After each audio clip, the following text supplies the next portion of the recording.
Peristiwa 9/11 saya yakin tidak akan pernah dihapus dari sejarah. Dan tapi saya tidak mau membicarakan soal itu meskipun masih ada beberapa misteri yang menjadi pertanyaan. Tapi yang mau saya sampaikan adalah sehari setelah WTC diserang oleh teroris, saya masuk atau ikut gabung menjadi karyawan di sebuah lembaga di Yogyakarta. Nah, lembaga ini cukup besar, banyak cabang di Indonesia. Kebetulan ketika pertama kali saya gabung di situ, saya sebagai marketing. Ya, biasa sebagai karyawan baru kita mengikuti training. Salah satu materi training adalah AMT atau Achievement Motivation Training, yang kebetulan diisi langsung oleh pematerinya adalah Managing Director dari lembaga tersebut. Saya ingat betul apa yang disampaikan oleh Managing Director ini. Dia bilang, sebagai marketing, jangan kagetan, jangan gumunan. Artinya jangan mudah kaget, jangan mudah heran. Nah, justru malah saya heran. Loh, lembaga sebesar ini, lembaga bisnis, biasanya menggunakan ajaran-ajaran barat, ide-ide barat, pemikiran-pemikiran barat dalam berbisnis.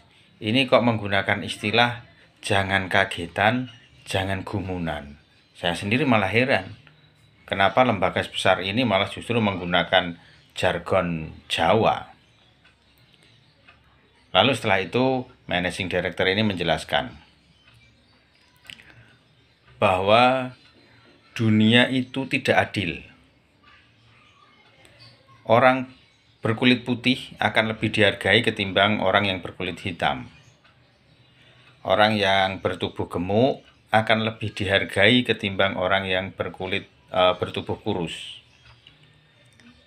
Kemudian orang yang punya perawakan tinggi besar akan lebih dihargai ketimbang orang yang kecil, berperawakan kecil. Orang berpenampilan necis akan lebih dihargai ketimbang orang yang berpenampilan sederhana. Nah, begitulah dunia, katanya. Sebagai seorang marketing, kalian akan menghadapi situasi semacam itu. Kalian akan diremehkan. Kalian akan menghadapi situasi-situasi sulit. Oleh sebab itu, jangan heran, jangan kaget, karena dunia itu tidak seperti yang kita harapkan. Begitu. Jadi seorang marketing jangan heran menghadapi situasi, jangan kaget menghadapi situasi, harus mempunyai mental yang kuat. Kira-kira semacam itu. Dan juga harus cerdas menyikapi keadaan. Jadi ini motivasi yang diberikan oleh Managing Director saya. Jadi dia menggunakan filosofi Jawa dalam memberi motivasi kepada kami. Ya, dia mencontohkan beberapa hal. Misalnya kebetulan dia yang berkulit hitam dan bertubuh kurus itu tidak lebih dihargai dibanding dengan anak buahnya yang kebetulan berkulit putih dan berbadan gemuk.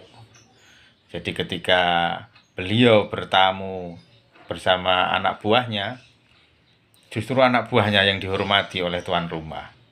Nah, itu yang kemudian dia bercerita bagaimana menyikapinya. Kira-kira semacam itu. Jadi ternyata filosofi Jawa juga bisa diterapkan di dunia bisnis. Kira-kira semacam itu kesimpulan pertama saya.